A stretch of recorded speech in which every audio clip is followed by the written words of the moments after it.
Swaraj news కి స్వాగతం. ముందుగా ముఖ్యాంశాలు.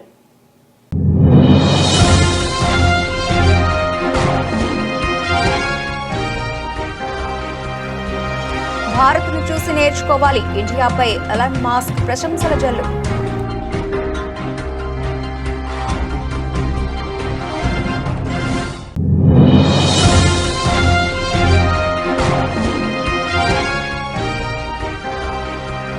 అబద్ధాలు మోసాలు ఘోర పరాజయాన్ని చవిచూశాయి. మహారాష్ట్ర విక్టరీపై ప్రధాని మోదీ కీలక వ్యాఖ్యలు.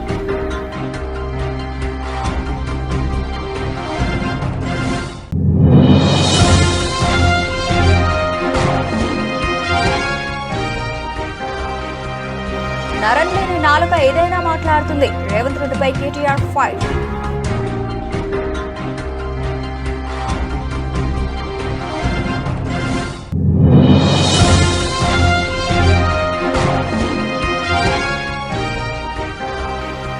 బీజేపీ విషయంలో వైసీపీ వ్యూహం మారుతుందా?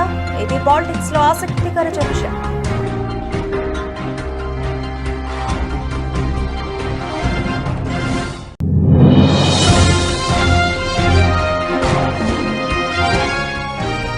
ఇటువంటి క్రికెట్ హార్దిక్ పాండ్యా అరుదైన రికార్డ్. తొలి భారత క్రికెటర్ సరికొత్త రికార్డు నమోదు చేసిన పాండ్యా.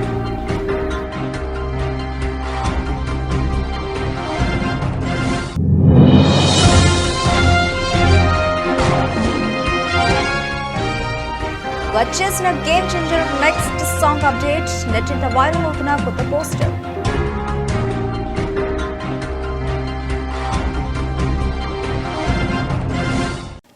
రెటిగా డీటెయిల్స్ లోకి వెళ్తే టెస్లా అధినేత ప్రపంచ కుబేరుడు ఎలాన్ మస్క్ ఇండియాపై ప్రశంసల జల్లు కురిపించారు. ఇటీవల అమెరికాలో జరిగిన ఎన్నికల్లో రిపబ్లికన్ పార్టీ అధ్యక్ష అభ్యర్థి డొనాల్డ్ ట్రంప్ విజయం సాధించడంలో మస్క్ కీలక భూమిక పోషించిన విషయం తెలిసిందే. ఈ క్రమంలో త్వరలో కొలువుదీరనున్న తన కేబినెట్ లో మస్క్ కీలక బాధ్యతలను ట్రంప్ అప్పగించారు. తాజాగా ఎలాన్ మస్క్ ఎక్స్ వేదికగా భారతదేశం ఎన్నికల ప్రక్రియపై ప్రశంసలు కురిపించారు. ఈ నెల ప్రారంభంలో అమెరికాలో అధ్యక్ష ఎన్నికలు జరిగితే విషయం తెలిసిందే. డొనాల్డ్ ట్రంప్ భారీ మెజారిటీతో విజయం సాధించారు. ఆయన వచ్చే ఏడాది జనవరి 20న రెండోసారి అమెరికా అధ్యక్షుడిగా బాధ్యతలు స్వీకరించనున్నారు. అయితే కొన్ని చోట్ల ఇంకా ఆ దేశంలో ఓట్ల లెక్కింపు ప్రక్రియ కొనసాగుతూనే ఉంది. ముఖ్యంగా కాలిఫోర్నియా రాష్ట్రంలో ఇంకా ఓట్ల లెక్కింపు పూర్తి కాలేదు. ఈ ప్రాంతంలో మెయిల్ ద్వారా పోలైన ఓట్లు ఎక్కువగా ఉంటాయి. దీంతో ఓట్ల లెక్కింపు ప్రక్రియకు ఎక్కువ సమయం పడుతున్నట్లు తెలుస్తోంది. ఈ రాష్ట్రంలో డెమోక్రటిక్ పార్టీ అభ్యర్థి కమలా హారిస్ కు 54 ఎలక్టోరల్ ఓట్లను సాధించారు. అమెరికాలోని కాలిఫోర్నియాలో ఇంకా ఓట్ల లెక్కింపు ప్రక్రియ కొనసాగుతున్న వేళ ఓ నెటిజన్ ఎక్స్ లో ఆసక్తికర పోస్టు చేశారు. భారతదేశంలో ఒక్క రోజులోనే 640 మిలియన్ల ఓట్లను ఎలా లెక్కించారు అనే శీర్షికతో కూడిన ఓ వార్తాపత్రిక క్లిప్ ను సోషల్ మీడియాలో పోస్ట్ చేశారు. ఎలాన్ మస్క్ ఆ పోస్టుకు స్పందించారు. భారతదేశం ఒక్క రోజులోనే ఇన్ని ఓట్లను లెక్కించింది, కానీ కాలిఫోర్నియా ఇంకా ఓట్ల లెక్కింపులోనే ఉంది అంటూ మస్క్ పేర్కొన్నారు. ఈ క్రమంలో భారత్లో ఎన్నికల ప్రక్రియపై ప్రశంసల జల్లు కురిపించారు మస్క్. దీంతో ఎలాన్ మస్క్ పోస్ట్ సోషల్ మీడియాలో వైరల్ అవుతోంది.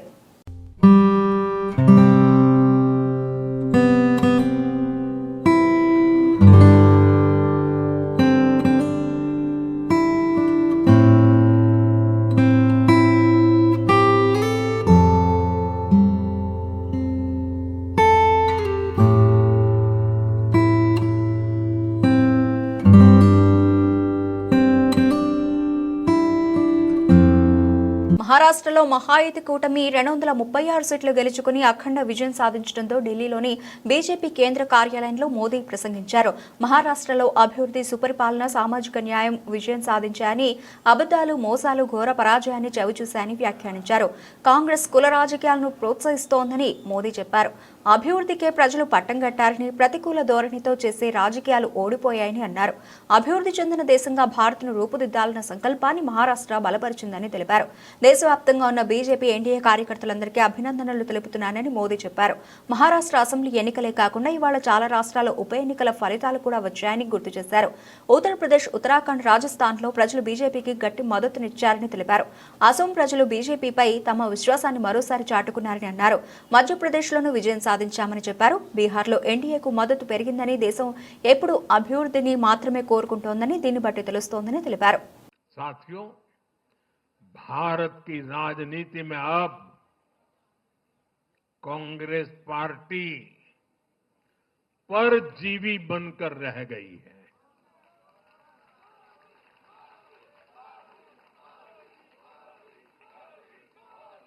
कांग्रेस पार्टी के लिए अब अपने दम पर सरकार बनाना लगातार मुश्किल हो रहा है। हाल ही के चुनावों में जैसे आंध्र प्रदेश, अरुणाचल प्रदेश, सिक्किम, हरियाणा और आज महाराष्ट्र में उनका सुपड़ा साफ हो गया।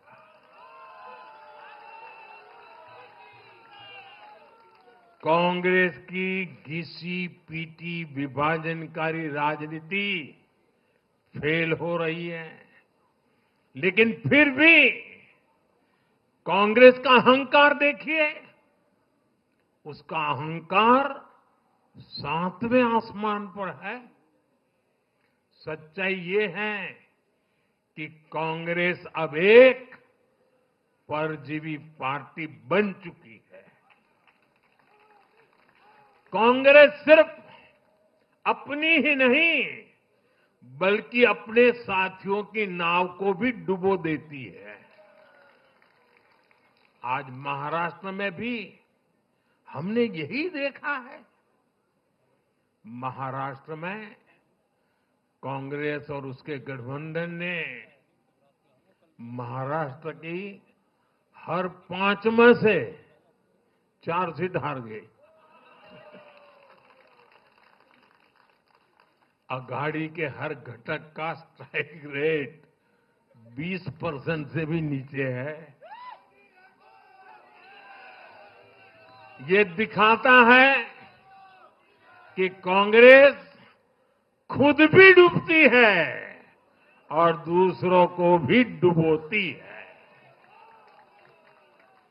महाराष्ट्र में सबसे ज्यादा सीटों पर कांग्रेस चुनाव लड़ी, उतनी ही बड़ी हार इनके सहयोग वालों को भी मिली।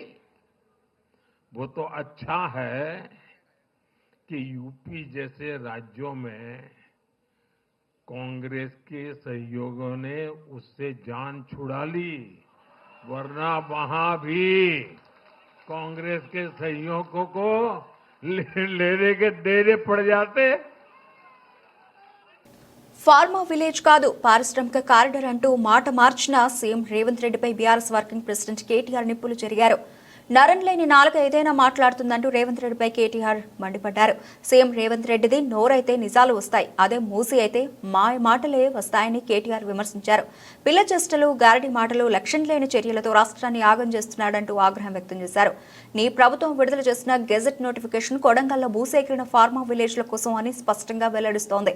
ఫార్మా క్లస్టర్ ఏర్పాటు చేస్తామని పలుమార్లు పలు వేదికల మీద ప్రకటనలు చేస్తేవి అని మండిపడ్డారు కేటీఆర్. తొండలు గుడ్లు పెట్టని భూములు అంటూ భాతకాన్ని కొడితివి. మీ అన్న తిరుపతి లగచర్ల చుట్టుపక్కల గ్రామాల్లో తిరిగి ప్రైవేటు సైన్యంతో పోలీసు బలగాలతో కలిసి భూములు ఇవ్వాలని రైతులను బెదిరించలేదా? ఎదురు తిరిగిన రైతుల మీద అక్రమ కేసులు పెట్టి జైళ్లకు పంపి అక్రమ నిర్బంధం అణిచివేత కొనసాగించడం లేదా?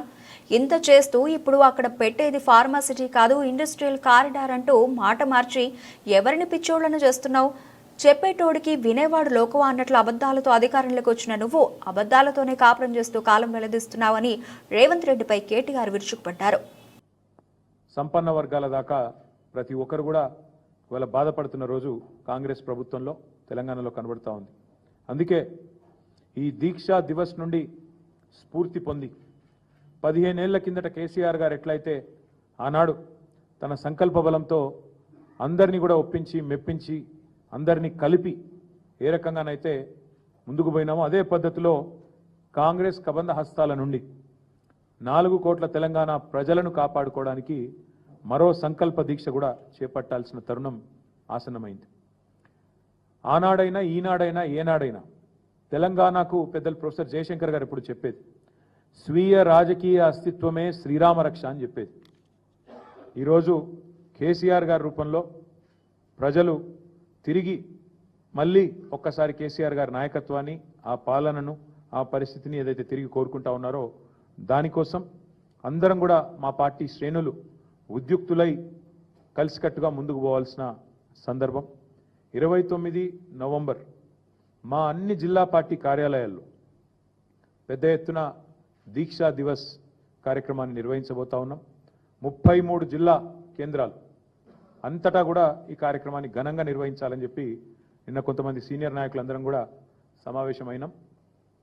కేసీఆర్ గారి నాయకత్వం ఉద్యమంలో కానీ అదేవిధంగా పరిపాలనలో కానీ ఏదైతే ఒక చెరగని ముద్ర వేసిందో దాన్ని మళ్ళీ గుర్తు చేసుకుంటూ అక్కడి నుంచి స్ఫూర్తి పొంది మళ్ళొక్కసారి 2 జాతీయ పార్టీలకు బుద్ధి చెప్పే విధంగా కదం తొక్కుతాం.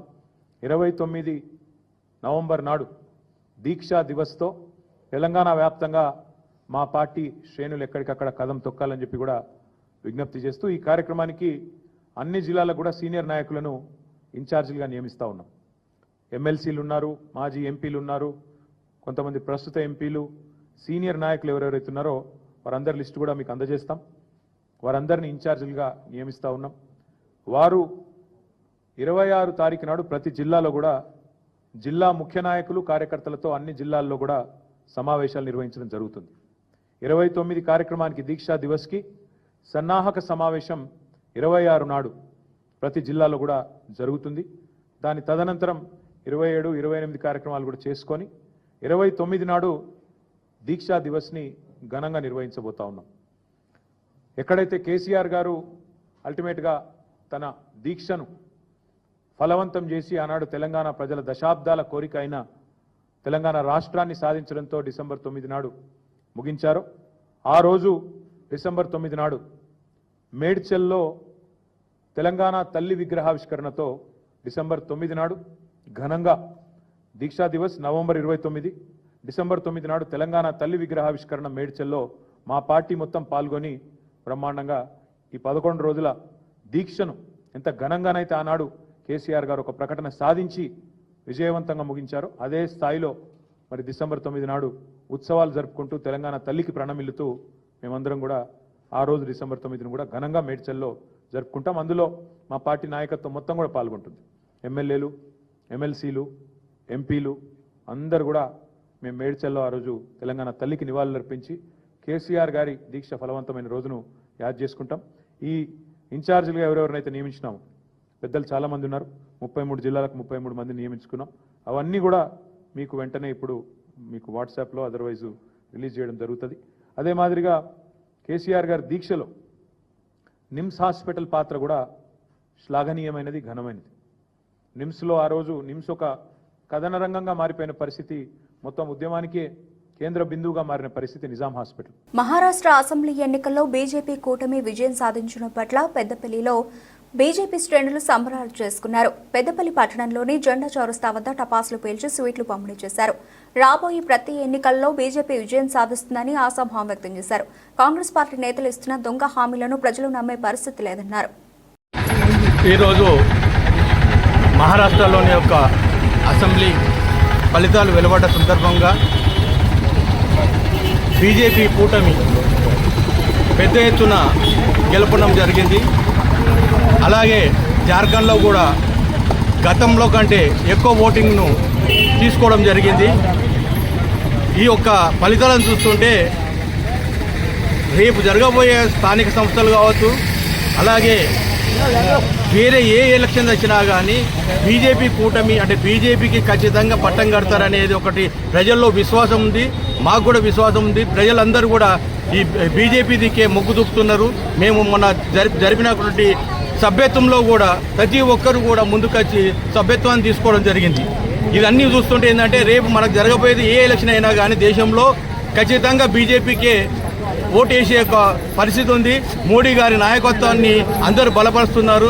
అలాగే మహారాష్ట్రలో జరిగినటువంటి ఎలక్షన్లో మన తెలంగాణ సీఎం రేవంత్ రెడ్డి గారు అలాగే మిగతా మినిస్టర్లు అందరూ కూడా పోయి ఇక్కడ మనకు ఇవ్వనిటువంటి హామీలన్నింటినీ మేము ఇచ్చినామని చెప్పుకున్నా కానీ ఎన్నో చెప్పారు. మనకు ఇచ్చిన 2000 ఇస్తే 4000 ఇచ్చినామని చెప్పిండ్రు.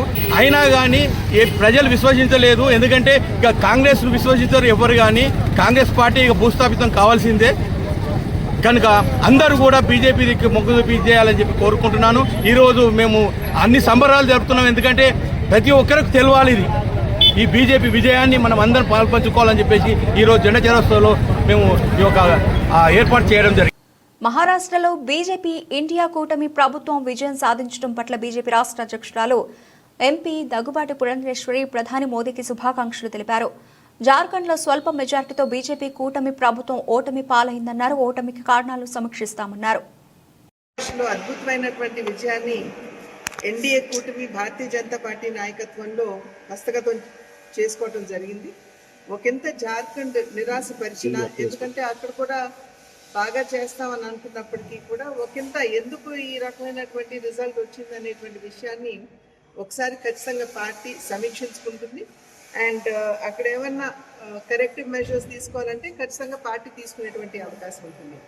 కానీ మహారాష్ట్రలో ప్రతి ఒక్కరూ కూడా ఖచ్చితంగా భారతీయ జనతా పార్టీ నాయకత్వంలో ఉన్న ఎన్డీఏ కూటమి ఘోరాతి ఘోరంగా ఓడిపోతుంది అని చెప్పినా ఇవాళ అక్కడున్నటువంటి ప్రజలు అనూహ్యంగా భారతీయ జనతా పార్టీ కూటమిని అంటే ఎన్డీఏ కూటమిని వారు ఆశీర్వదించడం జరిగింది. ఒక రకంగా చెప్పాలంటే విభజించి పాలించు అనేటువంటి ఆలోచనతో ఏదైతే ఇండి కూటమి ప్రజల వద్దకు వెళ్ళిందో, ఒక చేతిలో రాజ్యాంగాన్ని పట్టుకుని రెండవ వైపున ఖచ్చితంగా కుల గణన జరగాలి అనేటువంటి ఒక విభజించి పాలించు అనేటువంటి భావనతోటి ఏదైతే ఇండి కూటమి ప్రజల వద్దకు వెళ్ళిందో దాన్ని ప్రజలు తిరస్కరించినటువంటి విషయాన్ని మనం అందరం కూడా ఇక్కడ గమనించాలి. అది మాత్రమే కాకుండా హమ్ ఏక్ హై తో సేఫ్ హై అనేటువంటి నినాదం ఏదైతే ఎన్డీఏ కూటమి ఇచ్చిందో దాన్ని ఎన్డీ కూటమి వాళ్ళు అపహాస్యం కూడా చేయడం జరిగింది. కానీ ఇవాళ ప్రజలు ఖచ్చితంగా నరేంద్ర మోడీ గారి నాయకత్వంలో దేశం ముందుకు వెళ్ళినట్లయితే దేశం అభివృద్ధి పదంలో నడవడం మాత్రమే కాకుండా సురక్షితంగా కూడా ఉంటుంది అనేటువంటి భావనతోటి అక్కడ ఉన్నటువంటి ప్రజలు మరి ఎన్డీఏ కూటమికి ఓటు వేసి ఆశీర్వదించారు. అదేవిధంగా ఇవాళ అందినటువంటి విజయం ఏదైతే ఉందో మహారాష్ట్రలో అది కేవలం ఎన్డీఏ కూటమికి వేసినటువంటి ఓటు కాదు, ఇది మహారాష్ట్ర అభివృద్ధికి అక్కడ ఉన్నటువంటి ప్రజలు వేసినటువంటి ఓటుగా మనం గమనించాలి. ప్రజలందరికీ కూడా మహారాష్ట్రలో ఉన్నటువంటి ప్రజలందరికీ అదేవిధంగా జార్ఖండ్లో ఉన్నటువంటి వారికి కూడా ఎవరైతే ఎన్డీఏ కూటమికి ఓటు వేశారో వారందరికీ కూడా ధన్యవాదాలు తెలియజేస్తూ వారు కేవలం విజయాన్ని కాదు బాధ్యతను అప్పగించారు అనేటువంటి విషయాన్ని గుర్తించి తగు విధంగా మంచి పాలన ఇప్పటి వరకు షిండే గారి నాయకత్వంలో ఏ విధంగా అందిస్తూ వచ్చారు అదే విధంగా మంచి సుపరిపాలన మహారాష్ట్ర రాష్ట్రానికి అందించడానికి ఎన్డీఏ కూటమి కృషి చేస్తుంది. అదానీ ముడుపుల వ్యవహారంలో అమెరికా ప్రభుత్వం నిష్పక్షపాతంగా దర్యాప్తు చేయాలని సిపిఐ జాతీయ కార్యదర్శి నారాయణ సూచించారు. ప్రధాని నరేంద్ర మోదీ ఈ విషయంలో కలుగు చేసుకోకుంటే విచారణ వేగవంతం అవుతుందన్నారు. అదానీ ముడుపుల వ్యవహారంలో మాజీ సీఎం జగన్ అవినీతి ప్రపంచ స్థాయికి ఎదిగిందని ఆయన ఆరోపించారు. అమెరికా దేశంలో న్యూయార్క్ కోర్టులో భారతదేశ దిగ్గజమైనటువంటి కార్పొరేట్ అదానీ పైన లంచం ఇచ్చిన కేసు నమోదైంది. అమెరికాలో అందులో కోర్టులో నమోదైన కేసు చాలా సీరియస్, త్వరగా పూర్తి చేస్తారు. ఇండియాలాగా ఆలస్యం చేయదు. ఆ లంచం ఏంటి? ఇక్కడ ఇచ్చిన లంచం ఆంధ్రప్రదేశ్ రాజకీయాలు ప్రకంపన చెందింది. ఆంధ్రప్రదేశ్ రాజకీయాలు ప్రకంపన చెందింది. జగన్మోహన్ రెడ్డి గవర్నమెంట్ పైన పడింది. మాజీ ముఖ్యమంత్రి జగన్మోహన్ రెడ్డి పడిన తర్వాత చివరికి ఢిల్లీకి దాకా పాకింది. ఎందుకంటే అదానీ మోడీకి రైట్ హ్యాండ్ లాంటి వాడు. అతని పైన కేసు అమెరికాలో నమోదైంది. అది ఆంధ్రప్రదేశ్ మాజీ ముఖ్యమంత్రి జగన్మోహన్ రెడ్డి మీద పడడంతో ఆడ రాజకీయ ప్రకంపన జరిగింది. దీనికి ఢిల్లీ కూడా ప్రభావం చెందింది. ఎందుకంటే మోడీకి అనుకూలంగానే జగన్మోహన్ రెడ్డి ఉన్నాడు, మోడీకి నిజమైన శిష్యుడిగా అదానీ ఉన్నాడు. మరి లంచం కేసు మన దగ్గరికి వచ్చింది. ఇదన్నీ చూడబోతే అమెరికా నుంచి ఆంధ్రప్రదేశ్ నుంచి భారతదేశం మొత్తం మీదుగా ఒక ప్రకంపన సృష్టించినట్లయితే రూట్ కాజు అమెరికా అయిపోయింది. దీన్ని అమెరికన్ గవర్నమెంట్ దీని మీద చర్య తీసుకోవాలి. మరి అమెరికన్ గవర్నమెంట్ తీసుకుంటుందా? తీసుకోవడానికి ఏమైనా మోడీ అడ్డం పడతాడా, లేకపోతే దీని మీద ఖరీదు చూస్తుందా లేదు చూడాలి. నిజమైనటువంటి పద్ధతి అయితే అమెరికన్ ప్రభుత్వం అతని మీద చర్య తీసుకుంటే అప్పుడు అమెరికా నిజాయితీ నిలబడుతుంది. దీనికి అడ్డుపడకుండా మోడీ ఉంటే మోడీకి స్వచ్ఛందత వస్తుంది. అది లేకుండా పోతే ఇటుపోయి చివరికి ఈ అమెరికాలో ఉన్న ప్రభుత్వం కానీ మోడీ కానీ కొమ్మొక్కై అవినీతిని రూపుమాడానికి ప్రయత్నించగలిగిన తప్ప ఇంకోటి కానే కాదు. దీన్ని తక్షణం ఈ పరిష్కారం చేయడానికి ఉపయోగపడే వృత్తిలో ప్రజా ఉద్యమం పెద్ద ఎత్తున రావాలని మేము కోరుతా ఉన్నాం.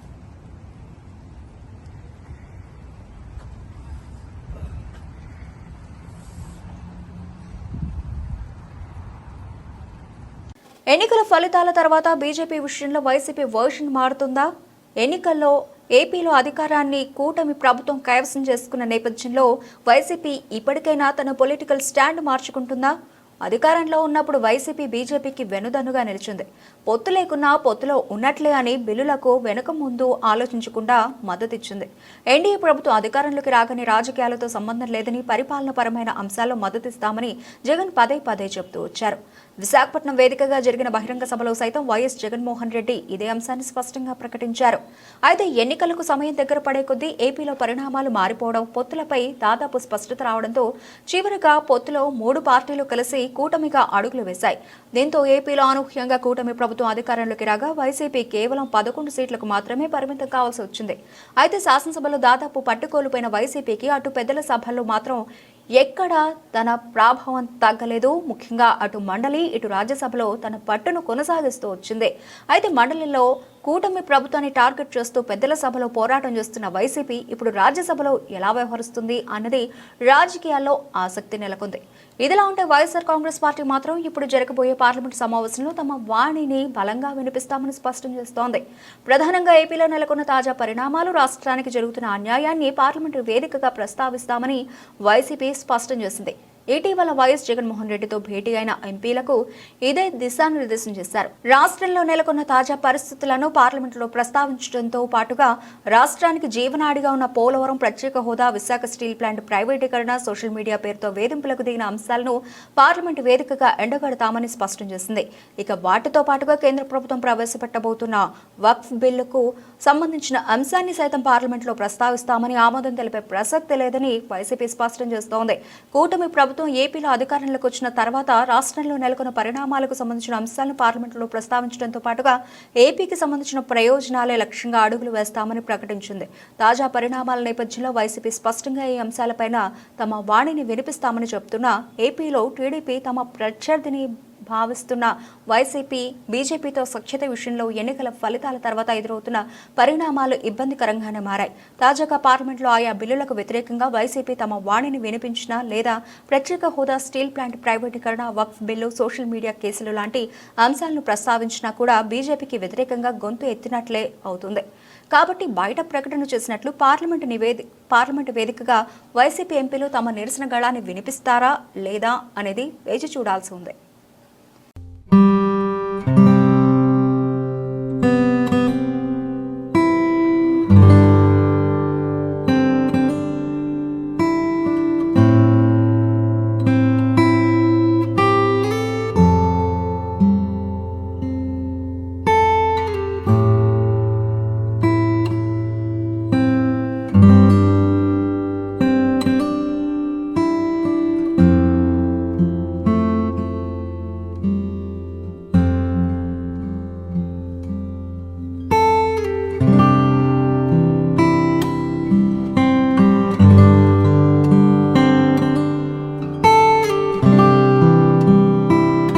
భారత ఆల్రౌండర్ హార్దిక్ పాండ్యా టీ20 క్రికెట్లో అరుదైన రికార్డును సాధించారు.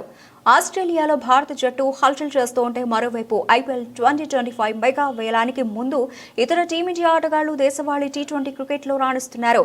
సయ్యద్ ముస్తాక్ అలీ ట్రోఫీ ఇందుకు వేదికైంది. ఈ టోర్నీలో తొలి రోజే తిలక్ వర్మ, శ్రేయాస్ అయ్యర్ సహా 6 బ్యాటర్లు సెంచరీల మోత మోగించారు. ఈ క్రమంలో హార్దిక్ పాండ్యా సైతం తన సత్తాను చాటారు. 35 బంతుల్లో 74 పరుగులు చేసి నాట్అవుట్గా నిలిచారు. ఈ టోర్నీలో బరోడా జట్టు తరఫున హార్దిక్ పాండ్యా ఆడుతున్నారు. ఈ క్రమంలో అరుదైన రికార్డును నమోదు చేశారు.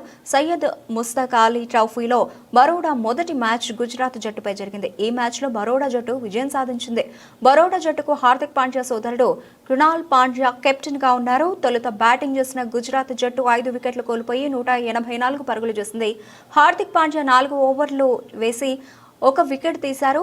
ఆ తర్వాత బ్యాటింగ్ ప్రారంభించిన బరోడా జట్టులో శివాలిక్ శర్మ, హార్దిక్ పాండ్యా పరుగులు చేయడంతో బరోడా జట్టు విజయం సాధించింది. 5 స్థానంలో బ్యాటింగ్ వచ్చిన పాండ్యా మెరుపు ఇన్నింగ్స్ ఆడి జట్టును విజయ తీరాలకు చేర్చారు. హార్దిక్ ఇన్నింగ్స్ లో 6 4లు 5 6లు ఉన్నాయి.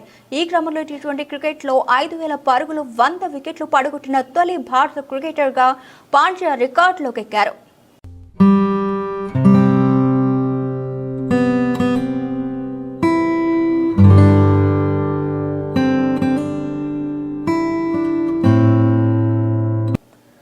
రామ్ చరణ్ గేమ్ చేంజర్ సినిమా జనవరి 10న రిలీజ్ కానుంది. ఈ సినిమా కోసం మెగా ఫ్యాన్స్ ఎంతో ఆతృతగా ఎదురు చూస్తున్నారు.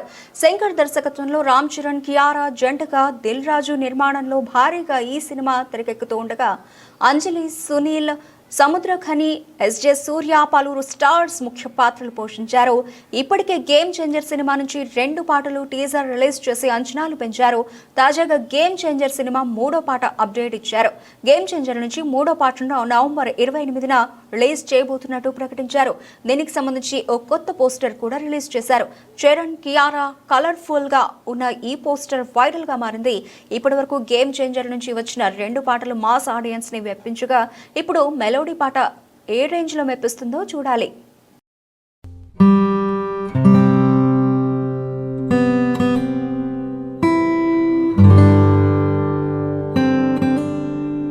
బులెటిన్ ముగించే ముందు హెడ్లైన్స్ మరోసారి.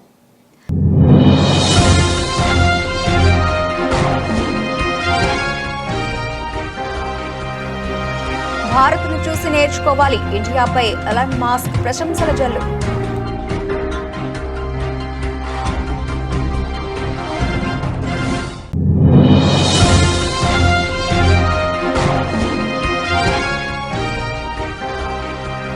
అబద్ధాలు, మోసాలు ఘోర పరాజయాన్ని చవిచూశాయి. మహారాష్ట్ర విక్టరీపై ప్రధాని మోదీ కీలక వ్యాఖ్యలు.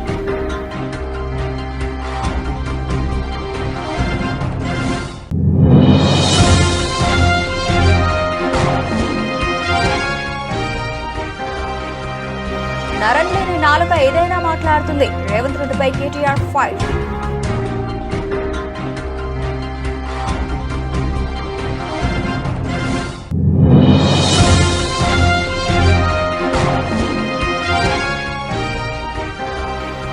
బీజేపీ విషయంలో వైసీపీ వ్యూహం మారుతుందా? ఏపీ పాలిటిక్స్ లో ఆసక్తికర చర్చ.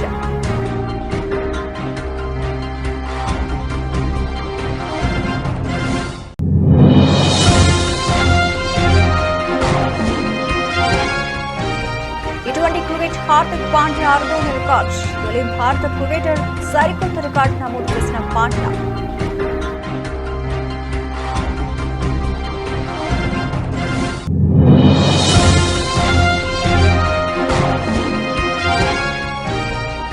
వచ్చేసిన game changer next song update. నెట్టింట వైరల్ అవుతున్న కొత్త పోస్టర్.